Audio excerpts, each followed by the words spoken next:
नमस्कार। Can the divine masculine fall in love with the divine feminine?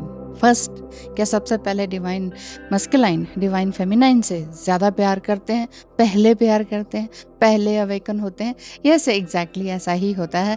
ऐसा हर एक divine masculine के साथ रहता है, यानी कि हर एक ट्विन फ्लेम जर्नी में इस तरह से रहता है। और डिवाइन फेमिनाइन झूले झूलती रहती है इसमें कि है कि नहीं, है कि नहीं, इस तरह की फीलिंग्स रहती है। सबसे अच्छी ट्रू ब्यूटी इसके अंदर यही है कि यस, डिवाइन मस्कुलाइन एक तरह से पूरी तरह से सब कुछ जानते हुए भी आपका प्रोटेक्शन करते हैं और रियली उसको अभी शेयर नहीं करते हैं। एक ऐसी ही एक लव स्टोरी जिन्होंने मुझे अपने बारे में बताया, उसको ज़रूर बताती हूँ, नाम वगैरह सब कुछ हटा के, क्योंकि उनकी प्राइवेसी का सवाल है। तो उनके डिवाइन मस्कुलाइन उनको एक जैसे कि क्वीन की तरह ही ट्रीट करते थे, बट बताते नहीं थे। इस तरह के उनके अंदर मिसअंडरस्टैंडिंग थी डिवाइन फेमिनाइन में कि हो सकता है कि ये बाद में पता चला कि नहीं, ये शायद मेरा डिवाइन मस्कुलाइन नहीं है।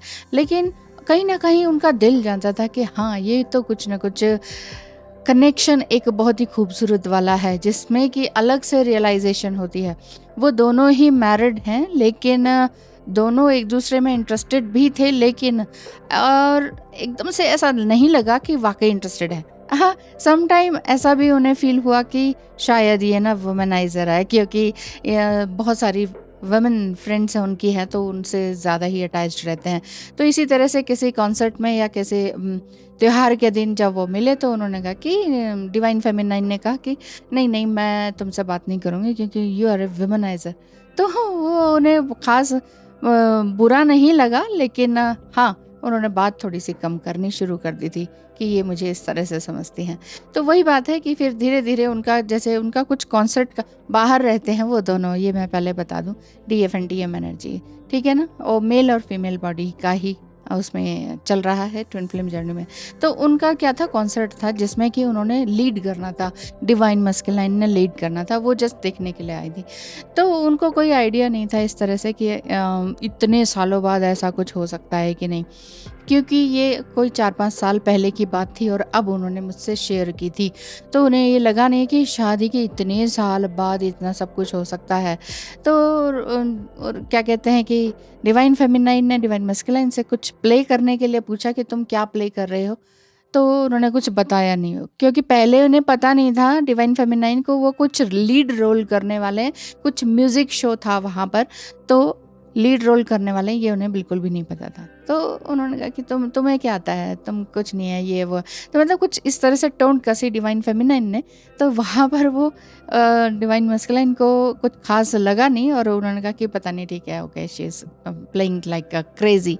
तो इस तरह से, लेकिन जब बाद में वो कॉन्सर्ट देखा तो उनका जॉ ड्रॉपिंग सिचुएशन हो गई डिवाइन फेमिनाइन की कि ये क्या इतना अच्छा म्यूज़िक प्ले कर रहे हैं, लीड रोल प्ले कर रहे हैं। तो डांस के लिए लास्ट में जब कॉन्सर्ट ख़त्म हुआ, डांस के लिए डिवाइन फेमिनाइन के लिए बोला, तो उसने मना कर दिया डिवाइन फेमिनाइन ने कि नहीं, मैं तुम्हारे साथ नहीं, क्यों तुमने मुझसे ये सारी बातें क्यों छुपाई, ठीक है। तो लेकिन डिवाइन फेमिनाइन इसी तरह से हर्ट होती रही इस तरह से फीलिंग में, लेकिन डिवाइन मस्कुलाइन एक तरह से अनकंडीशनल लव में थे, वो उन्हें वाकई प्रेम करते थे। तो बाद में उन्होंने बताया कि यस, आई लव यू, ये वाली फीलिंग। तो without any touching, without any कोई डेटिंग किए हुए ही ये आपस में ही इतनी सारी बात हो रही थी। तो जैसे जैसे वो ग्रो अप हुए, तो उन्हें लगा कि हाँ, ये जो ट्विन जर्नी है वाकई बहुत ही एनर्जेटिक है और लाइफ में अनकंडीशनल लव कैसे कहते हैं, ये उन्हें पता चला है।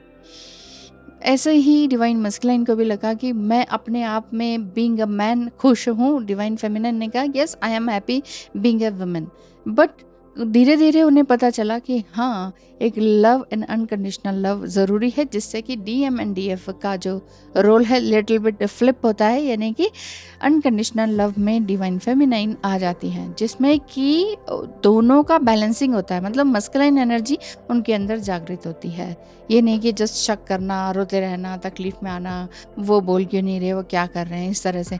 लेकिन हाँ, ये उन्होंने डिवाइन फेमिनाइन ने ये महसूस किया कि यस, मुझसे भी पहले डिवाइन मस्कुलाइन को पता था कि मैं कौन हूँ, उनके लिए क्या इज्जत रखती हूँ, क्या प्लेस रखती हूँ, क्या वैल्यू रखती हूँ और प्रेम करते हैं कि नहीं, ये पहले से उन्हें पहले से उन्हें पता होता है। बाद में डिवाइन फेमिनाइन को पता चलता है कि डिवाइन मस्कुलाइन को तो सब कुछ पता है। इवन बाद में जब उनकी बातें शेयर होने लगी, एक साथ समय बिताने लगे 2-2 3-3 घंटे, जब उनका वॉक पर भी एंड टॉक पर भी बात होती थी, तो फिर उन्होंने बताया कि डिवाइन मस्कुलाइन तो हर एक बात को याद रखते हैं। तो जी हाँ, ये लिटिल बिट स्टोरी मैंने शेयर की विदाउट प्राइवेसी को भंग किए हुए। तो ये इसलिए बताया है कि ये पता चल जाए आपको कि यस, डिवाइन मस्कुलाइन पहले जागृत होते हैं लेकिन एक्सप्रेस नहीं करते हैं। एक्सप्रेस इसलिए भी नहीं करते हैं क्योंकि बहुत सारी प्रॉब्लम्स होती हैं। अब ये तो बाहर की स्टोरी थी, वहाँ के जो ताना बाना है, वहाँ का लाइफस्टाइल है, तो वहाँ बिल्कुल ही ओपन अप है। ऐसा नहीं है कि यहाँ पर वो स्ट्रेस में पड़े हैं, वो पड़े हैं।